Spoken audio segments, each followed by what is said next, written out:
Hey everybody, welcome to Jeff and Paper Gary on Saturday, November the 15th. Give you a little update. I've been doing a little bit, not much, but just a little bit of off-camera work in some very boring stuff that is not all that educational or even mildly entertaining in the area of deburring and dimpling skins. So I've got a bunch more of that to do today, so you'll catch some of that on camera, and then we'll see what the next steps are. I think there might be some priming, so we'll be in the paint booth a little bit this afternoon, and we'll just kind of take it from there. This last week I've been a little out of pocket, took a trip to the Pacific Northwest for work and was able to take some of my team into a 777 flight simulator, which was tons of fun, where they worked on programming the MCDU for auto landing procedures and things of that nature. So great time. So I want to give a big shout out and thanks to my TLE and my technical lead engineer and our associate tech fellow that helped put together that training. The team loved it. I think it's a really great, it's a great amount of stuff that you guys put together in a short amount of time. So look forward to getting the rest of the team through that and getting that experience. So lots of fun in the flight sim, very educational. Really appreciate that, and shout out to my guys. Other than that, let's just dig in and see where we go.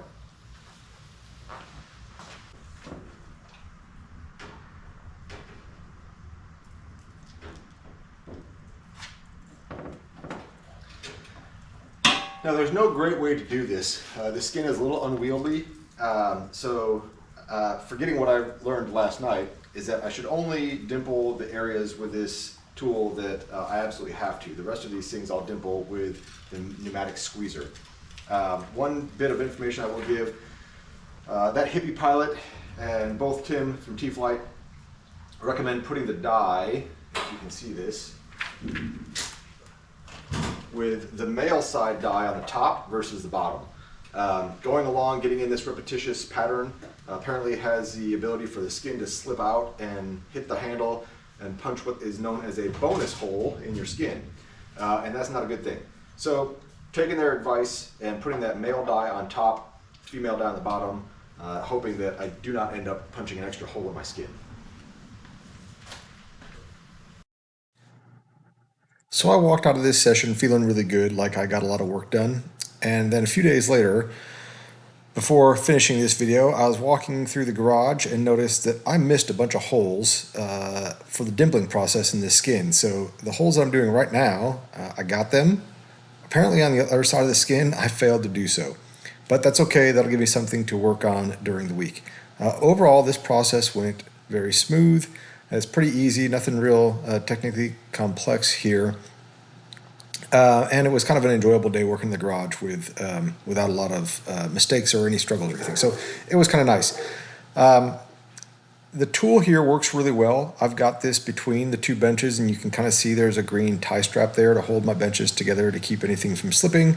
And then I have a clamp on the bottom of there that keeps it from wanting to tip over, so I can really pull down and put a lot of force on there without any problem. Now, the pneumatic squeezer that I'm using now works really well. No problems with it whatsoever. The dies fit in there nice and easily, and I can just kind of go on my business, and it really makes short work out of a lot of repetitious dimpling that would otherwise take quite a bit of time. And with the yoke on there, it has the ability to fit in areas that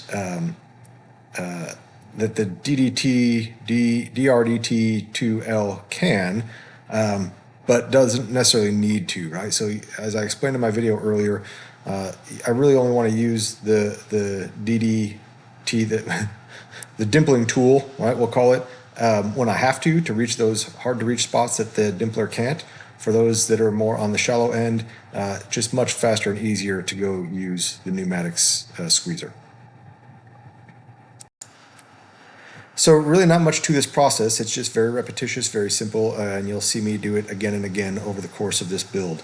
There is a little bit of section here where I talk about the hand squeezer, and you'll see me face the camera in a minute for some narration that just wasn't working really well. There was a lot of ambient noise and things like that, so I just kind of decided to do the voiceover and skip what I'm telling you now. But the gist of it is, my original plan was to use the hand squeezers. It came as one of the tools that I bought with this used tail kit that I've mentioned several times, and I told myself that I wasn't going to buy an expensive tool just to make things faster.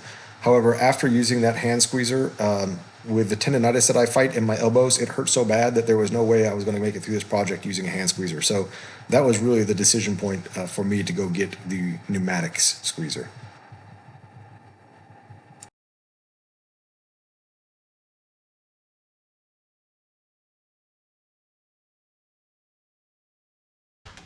Hey guys, want to take a second just to address the C-frame here. The C-frame is kind of the same thing as the DRDT2L over there that you were seeing me use earlier, the big gray thing with the lever on there dimpling the skins. So the C-frame can do the same thing, but there's a couple of things that the C-frame can do that the DRDT2L cannot. And one of those you just saw.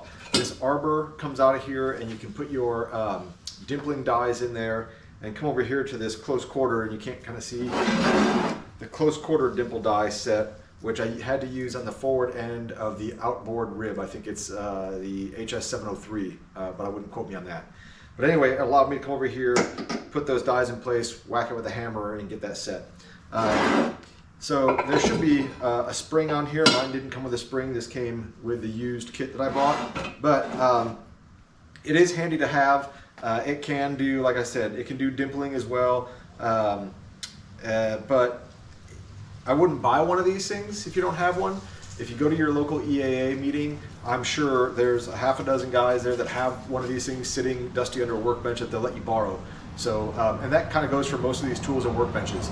I was a little eager in the beginning and went and built new things because I was excited about getting started, only to find out that you go to an EAA chapter and they say, don't build any workbenches, we have them, and borrow tools and those kind of things. So you can save yourself a considerable investment up front by going and making some friends at your EAA chapter meetings and finding out who has tools to borrow.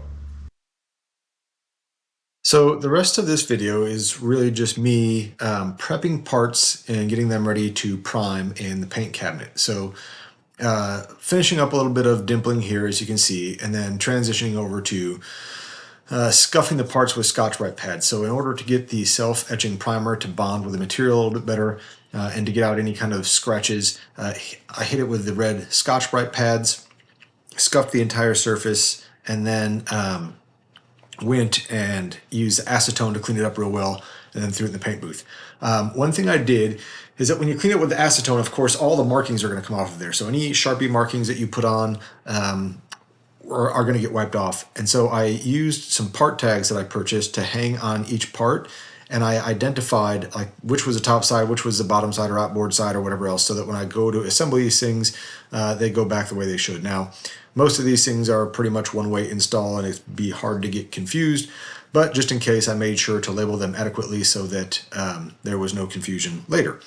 So this is just me scuffing, prepping parts, and then you'll see me take them over here to the paint booth in a minute. One of the other things as I was dealing with the 810 and the 814 here is that I did notice a couple really minor tooling marks still in the material, so that gave me an opportunity to go clean those up a little bit on the Scotch-Brite wheel. And it's just a great process, I guess, here to take a final look at your parts and take kind of a close inspection. Make sure that there's nothing that's too out of the ordinary and none of the holes that got missed for deburring, which I had some. So kind of a double check or a quality assurance thing, if you will, to go get those things cleaned up. But overall, it was a great day in the garage. Didn't break any parts today, which was nice, so I didn't make any mistakes or oops or add anything to the bucket of shame. So that's always a good feeling. And I will proceed on to the next stage, which is going to be the rudder. So as I self-etch these parts, or I guess as I prime these parts with a self-etching primer, I pivot a little bit and get a head start on cutting out the stiffeners for the rudder, which will be the next step in this process. I also received a package from Vans the other day, which is the rib, and don't ask me to quote the part number because I'll get it wrong, but the rib that I botched up the previous weekend, so I'll be able to get started on match drilling and fitting the skeleton for the left side of the horizontal stabilizer together. Earlier you heard me quote the 703 rib that I used the close quarters dimpling tool on. That was in fact incorrect. I believe that's the HS706, so minor correction there for those of you that are tracking part numbers. In a minute here, I'm going to get into the paint booth, and with that, I will thank you all for watching once again, and appreciate all your comments and your likes and your shares. So feel free to hit that follow button if you're so inclined, and the like button, and leave me a comment. Let me know what you think. Until then, please take care of yourselves and each other. This is Jeff and Paper Gary out. Thanks for watching.